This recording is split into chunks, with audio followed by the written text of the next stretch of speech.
প্রধানমন্ত্রীর পলিসি ও স্ট্র্যাটেজি বিষয়ক উপদেষ্টা জাহিদুর রহমানের ভারতের প্রবেশের সময় দিল্লি বিমানবন্দরের ঘটনা নিয়ে বিভিন্ন মহলে চলেছে নানা আলোচনা।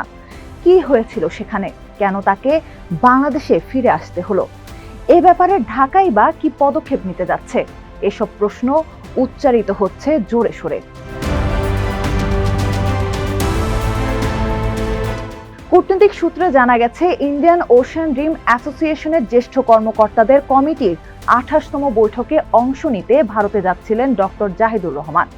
ভারতের পররাষ্ট্র মন্ত্রণালয়ের আয়োজনে ওই বৈঠক অনুষ্ঠিত হওয়ার কথা 15 ও 16 জুন।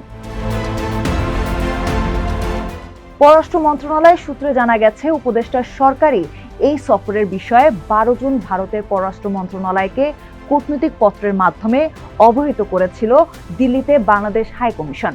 শুধু তাই নয়, ভারতের পররাষ্ট্র মন্ত্রণালয় সংশ্লিষ্ট কর্মকর্তার সঙ্গে ফোনেও কথা বলেছিলেন দিল্লিতে নিযুক্ত বাংলাদেশের high commissioner M Riaz Hamidullah.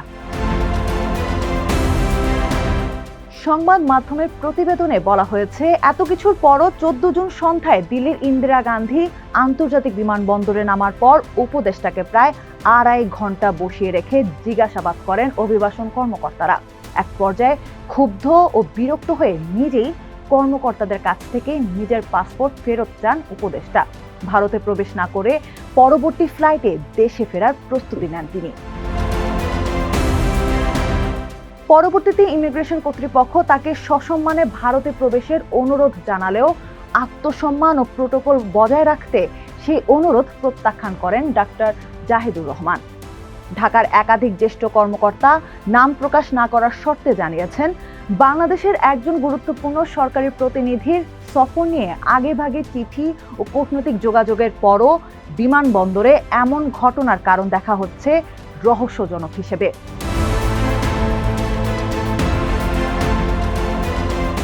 সূত্রের বরাত দিয়ে ভারতীয় সংবাদ মাধ্যম সিএনএন নিউজ 18 জানিয়েছে, উপদেষ্টা জাহিদুর রহমানের নাম ভারতের নিরাপত্তা সংক্রান্ত একটি নজরদারির তালিকায় থাকায় সৃষ্টি হয়েছিল এই জটিলতার।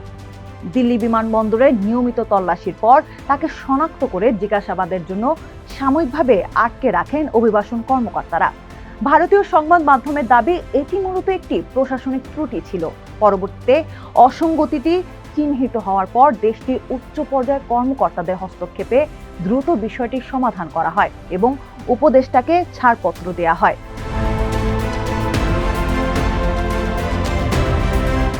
সরকারি সূত্র বলছে, দিল্লিতে ঠিক কি ঘটেছিল এবং কেন এমন পরিস্থিতি তৈরি হলো তা বিস্তারিতভাবে জানার পর সরকারের পক্ষ থেকে নির্ধারণ করা হবে পরবর্তী পদক্ষেপ। সরকারের উচ্চ পর্যায়ের একজন কর্মকর্তা জানান, ডক্টর জাহেদের সঙ্গে বিষয়টি নিয়ে কথা বলবে পররাষ্ট্র মন্ত্রণালয়। বিস্তারিত জেনে নির্ধারণ করা হবে পরবর্তী করণীয়। কি ধরনের করণীয় হতে পারে জানতে চাইলে তিনি বলেন, কূটনৈতিক পত্র দেয়া হতে পারে, কিন্তু তার আগে জানতে হবে সমস্যা আসলে কোথায় হয়েছিল।